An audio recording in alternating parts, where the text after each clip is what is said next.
Hello and welcome to Heal Yourself with me, Sarah Dawkins. I'm here to help you see that your body heals itself and share people who've already healed themselves, along with health and wellness tips. Hello and welcome to another episode of Heal Yourself with me, Sarah Dawkins. Today, my guest is Yunche Wilson, who is a seasoned management consultant and currently the CEO of Global Wellness Alliance, connecting individuals to modern, holistic care providers. After collapsing with chronic stress while 5 months pregnant, she and her family embarked on an adventure to travel the world. So welcome to Heal Yourself, Yunche. Thank you so much for having me. My pleasure. Would you like to share what you've healed and how you've healed it with the listeners? Sure. So it's been a journey. There's quite a few things appealing, mentally, emotionally, spiritually, physically. But the biggest one that was the catalyst was definitely when I collapsed when I was 5 months pregnant with my daughter. I was getting ready for work one morning, and I had kind of done all the right things. Gone to school, got the right job, I bought the house, bought the car, did the whole thing, had two kids. And so I was constantly working my way up into the management world. And like any day, stressful. And I was getting ready actually to travel again that week. And I'm getting ready that morning, and I begin to feel this tightness in my stomach. I'm used to Braxton Hicks because I had it with my first one. So I was like, okay, it's a little early for Braxton Hicks at 5 months, but all right. But then my left side begins to go numb. I feel it in my arm. It starts going up and then kind of down. And I was like, okay, what is this? Then when I really got scared is when I felt my entire stomach harden and the baby stopped moving. And then the rest of my body begins to go numb on the left side. So I start collapsing. Thankfully, at the time, my husband was just coming in from work because we worked opposite schedules. I worked during the day. He slept during the day. He went to work at night. I'm up all night with the kids. And he sees me pretty much falling, and I'm scared. I can't really explain what's going on. So he, like adrenaline rush, picks me up, puts me in the car, rushes me to the hospital. I tell them what's going on with me. They're running all of these tests to figure out what it is. And for 2 hours, no one tells me anything. They can't find anything. And my baby still has not moved. And I had a very active child, constantly moving, constantly dancing. I'm used to the performances at this point. And for her to not move, I thought I lost her. And it was the scariest 2 hours of my life. And so they'd given me some kind of like sweet juice or something to hope it's some kind of a sugar rush to see if it would invigorate the baby. And nothing had really happened during that time period. So the neurologist comes in and he tells me, he says, I don't know what it is that you're doing, but whatever it is, you need to stop. Essentially, what has happened to you is that your body has had a mock stroke. It's performed a mock stroke because you are overstressed. You are overdoing it. And so right before he had come in, that's when they've given me that juice. And so once I began to calm down and I knew what it was, the baby started moving. Fast forward, they put me on bed rest for the remainder of my pregnancy. Thankfully, I'm still able to work, but I'm working from home. But of course, it's making me question everything. So when my daughter was born, she bore the epigenetic marker of that episode. She has a birthmark on the entire left side of her body. That is when I really got curious, because I was like, well, one, no one told me that stress can do this to you. Two, why is it that my child has something resembling exactly what happened to me? What was the cause of this? And of course, no doctor in the room could explain it to me. So a few months later, because she was born in September, in March, I put in the resignation for my job because I started going down this path to figure out, what did all of this mean? How is this connected? How do we make sense of all of this? And I started researching and learning and asking questions and trying to define, how does stress impact us for our overall being? Fast forward again, we decided to leave the United States because not only am I undergoing my own stress and issues, my husband is too, because he is a Black man. We were living in Texas. We were living in the South. There were a lot of things that he was enduring that was increasing my stress levels. Is he going to come back home safely? Is someone going to do something against him? There's just all of these things we had, and the shooting in schools, it was too much. I was inundated. I was constantly in survival mode. And the survival mode was never allowing me to be in a place where I could thrive emotionally or mentally. So 2017, we decided we were done. We packed up everything we had left. We sold off everything. We put everything in 4 suitcases, 4 backpacks, bought a one-way ticket to Thailand, and decided to travel the world together as a family. And it was the best thing we had ever done in our entire lives. It turned out to be the adventure of a lifetime. But it also was the beginning of who I am today. I was like, I died, that version of me died, and I birthed something totally new.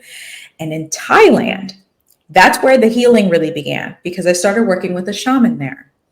And I went on a 60-day detox because all of the stress, all the issues, all of those things that had been, compounded for years and years and years, I was still not aware of what it had really done to my body. I was definitely heavily overweight. I had so much horrible inflammation. Foggy brain, just so much energy and things that were being held from emotional trauma, childhood trauma, sexual abuse, all of these different things that I had not cleared out of my system. So during the 60 days, I also found out I had adenomyosis. So conventional medicine said, hey, have a hysterectomy. I was like, no, thank you. I wanted my body to perform normally. So this in-depth detox focused on energy clearing. I did constant energy clearing.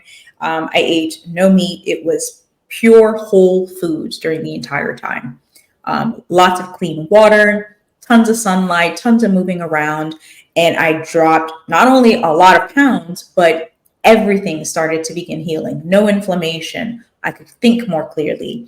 The adenomyosis that I was having, all the fascia and all those things slowly began to clear up. My cycle that used to be 12 days long turned back to being a normal 5 to 7 day cycle. So it was a compounded impact, leaving an environment that was constantly traumatizing me, allowing me to think more clearly, going through the detox, unlearning and unbecoming, and just opening up myself to something totally brand new so that I could become this new version, this elevated version of myself. So yeah, that was kind of the beginning of that journey. And we just kept traveling. We kept going until we decided here we are now in Dubai, about an hour away from Dubai now. That's amazing, isn't it? And stress is so toxic to our bodies. Just the nature of stress itself causes inflammation, Yes. the root cause of all disease and pain. Yep. 100% agree. 100% agree. So I understand now the relationship I need to have with stress, especially as a CEO of a startup. It's inevitable. But it's about balancing it, or ebbing and flowing, because I really don't like the word balance, but more ebbing and flowing with that reality.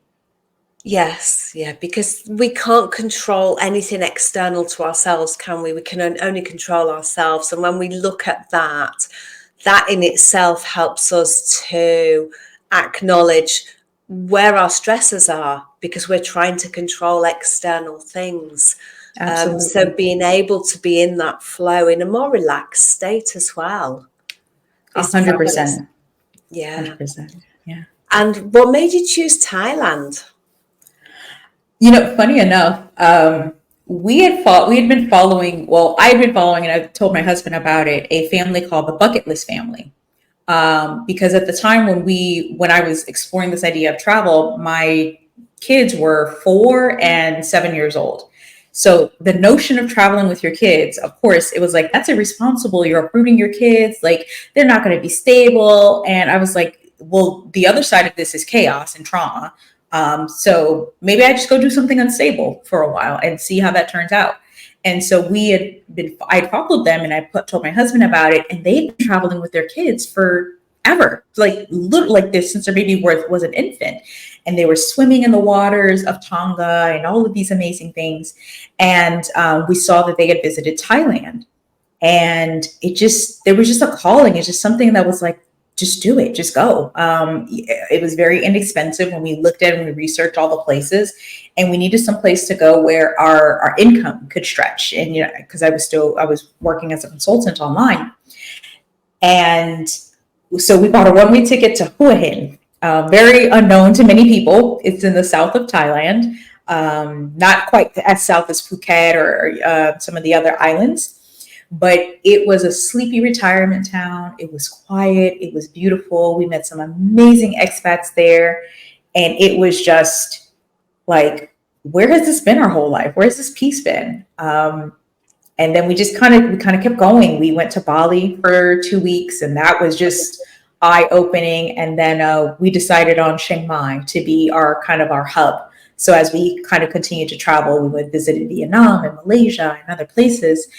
And Chiang Mai is where that healing for me happened. So if you've ever visited Chiang Mai, you'll know the energy there it's unique. It's magical. There is a true, there's definitely ley lines that are there. It is truly a place that is magical and very healing. Oh, it sounds idyllic. It is. But also stepping into the unknown as well. I mean, you talk about the stress that you've had from work that caused you the hospital visit, but stepping into the unknown can be stressful for some people. But it's more of an excitement than stress, because the feelings inside of us of stress, fear, and excitement are all the same. It's the meaning that we give to it, isn't it? So if we can reframe that into, I'm excited about what's coming next, into that unknown, because I'm choosing it. And we're so empowered, aren't we, when we can make our own choices and feel freer to do more of what we want to do. 100% agree. I could not agree more. There was such an empowering feeling of realizing that I no longer had to follow the societal norms or narrative that was presented to me simply because that was there. It was my escape from the matrix and saying, I get to choose this. I get to choose what my North Star looks like. And I get to develop my own universe and be my own goddess of my own universe. And it was so intentional and beautiful. And so throughout that time is when I developed, my husband and I, we kind of developed, well, what is our North Star in all things? And for us, it was freedom of choice, freedom where we live, freedom how we live life, freedom to, eat the quality of food that we want. It's just the freedom of being, and following that ethos is what has allowed me to reframe my relationship with stress. So if there is stress, like there is now with being a founder, it's still on the path of freedom. So I can accept it and transmute it in a way that it's leading me towards my core goal. Yeah, because it's what you're choosing. Exactly. It's not coming from external, what somebody else's opinions or expectations. It's Yes. Your own choice to follow that path. How amazing. And can I backtrack a little and go back to, you talked about some of the detox that you did with the shaman, and the food being some of it. I suppose the freedom in the surroundings that you were. So there'd be some elements of grounding. Mm-hmm. Were there any other kind of treatments or things that you did that you could share? Sure. So food wise, everything had to be organic, very natural.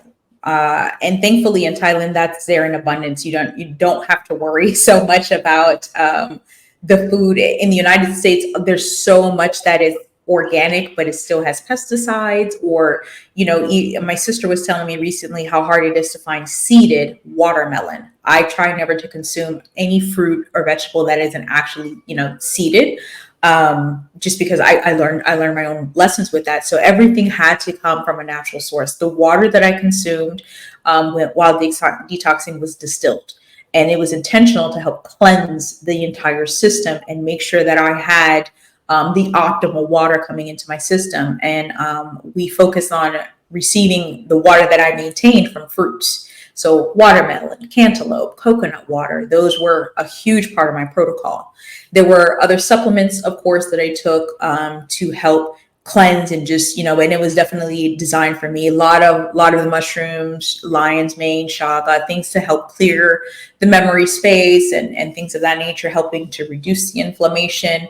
And it was consistent. It was rigorous. Every day I had protocol to follow. I had to be very specific, very consistent. Journaling. I had to do a lot of journaling, seeing what emotions came up, because as you're detoxing, you'll find that it's not just the clearing of your body, it's clearing up the mind and the spirit. And there were traumas that I had not dealt with that were coming up for me. So the energy work was important. I did past life regression. There was Reiki work being done.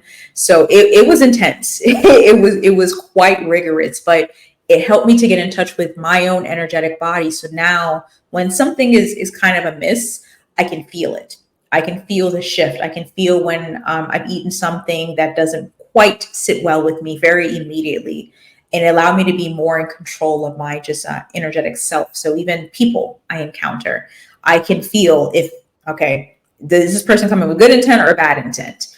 And so it was absolutely essential. So if anyone ever gets an opportunity to go through a very rigorous detox of this nature, I absolutely recommend it.